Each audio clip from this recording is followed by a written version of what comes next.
छोटी सी गौरैया का श्री कृष्ण पर विश्वास। प्रेरक कहानी।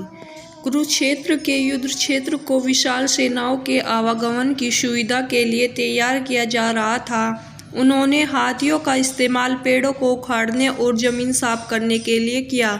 ऐसे ही एक पेड़ पर एक गौरैया अपने 4 बच्चों के साथ रहती थी। जब उस पेड़ को उखाड़ा जा रहा था तो उसका घोंसला जमीन पर गिर गया, लेकिन चमत्कारी रूप से उसकी संतानें अनहोनी से बच गई। लेकिन वो अभी बहुत छोटे होने के कारण उड़ने में असमर्थ थे। कमजोर और भयभीत गौरैया मदद के लिए इधर उधर देखती रही। तभी उसने कृष्ण को अर्जुन के साथ वहां आते देखा।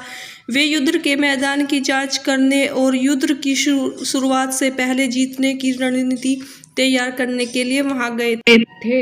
उसने कृष्ण के रथ तक पहुंचने के लिए अपने छोटे पंख फड़फड़ाए और किसी प्रकार श्री कृष्ण के पास पहुंची। हे कृष्ण, कृपया मेरे बच्चों को बचाए, क्योंकि लड़ाई शुरू होने पर कल उन्हें कुचल दिया जाएगा। सर्वव्यापी भगवान बोले, मैं तुम्हारी बात सुन रहा हूँ, लेकिन मैं प्रकृति के कानून में हस्तक्षेप नहीं कर सकता। गौरैया ने कहा, हे भगवान, मैं जानती हूँ कि आप मेरे उद्धार करता है। मैं अपने बच्चों के भाग्य को आपके हाथों में सौंपती हूँ। अब यह आपके ऊपर है कि आप उन्हें मारते हैं या उन्हें बचाते हैं। काल चक्र पर किसी का बस नहीं है। श्री कृष्ण ने साधारण व्यक्ति की तरह उससे बात की, जिसका आशय था कि वहाँ ऐसा कुछ भी नहीं था जिसके बारे में वो कुछ भी कर सकते थे। गौरैया ने विश्वास और श्रद्धा के साथ कहा, प्रभु, आप कैसे और क्या करते हैं वो मैं नहीं जान सकती। आप स्वयं काल के नियंता है, यह मुझे पता है। मैं सारी स्थिति एवं परिस्थिति एवं स्वयं को परिवार सहित आपको समर्पण करती हूँ। भगवान बोले, अब अपने घोंसले में 3 सप्ताह के लिए भोजन का संग्रह करो। गौरैया और श्री कृष्ण के संवाद से अनभिज्ञ गौरैया को दूर भगाने की कोशिश करते हैं। गौरैया ने अपने पंखों को कुछ मिनटों के लिए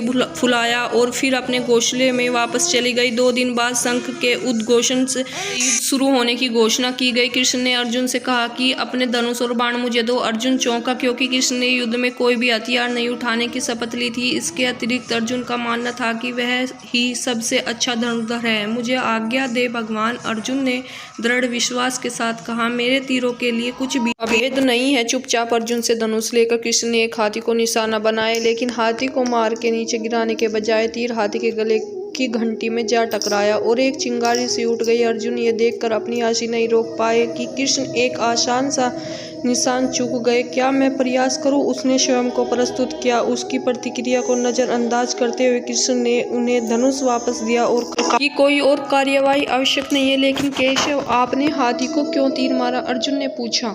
क्योंकि इस हाथी ने उस गौरैया के आश्रय उसके घोंसले को जो कि एक पेड़ पर था उसको गिरा दिया था। कौन सी गौरैया? अर्जुन ने पूछा। इसके अतिरिक्त हाथी तो अभी अवश्य और जीवित है, केवल घंटी ही टूट कर गिरी है। अर्जुन ने के सवालों को खारिज करते हुए कृष्ण ने उसे शंख फूंकने का निर्देश दिया। युद्ध शुरू हुआ।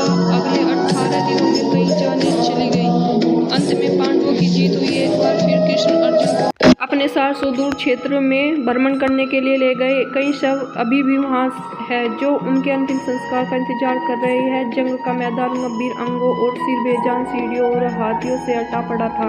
कृष्ण एक निश्चित स्थान पर रुके और एक घंटी जो कि हाथी पर बांधी जाती थी उसे देखकर विचार करने लगे। अर्जुन उन्होंने कहा, क्या आप मेरे लिए एक घंटी उठाएंगे और इसे एक तरफ रख देंगे? निर्देश बिल्कुल सरल था, परंतु अर्जुन के समझ में नहीं आया। आखिरकार विशाल मैदान में जहां बहुत सी अन्य चीजों को साफ करने की जरूरत थी, कृष्ण उसे धातु के एक टुकड़े को रास्ते से हटाने के लिए क्यों कहेंगे? उसने प्रश्नवाचक दृष्टि से उनकी ओर देखा।